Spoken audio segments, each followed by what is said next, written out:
interview sa pagpanagat sa amo ang ilang konsol.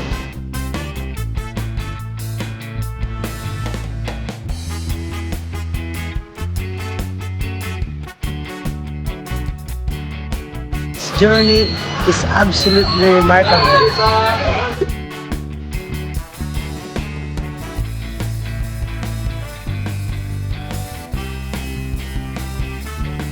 Again, so on behalf of Bfar 11, I would like to extend our warmest congratulations sa lahat. And we all students have learned and enjoyed this immersion. Thank you.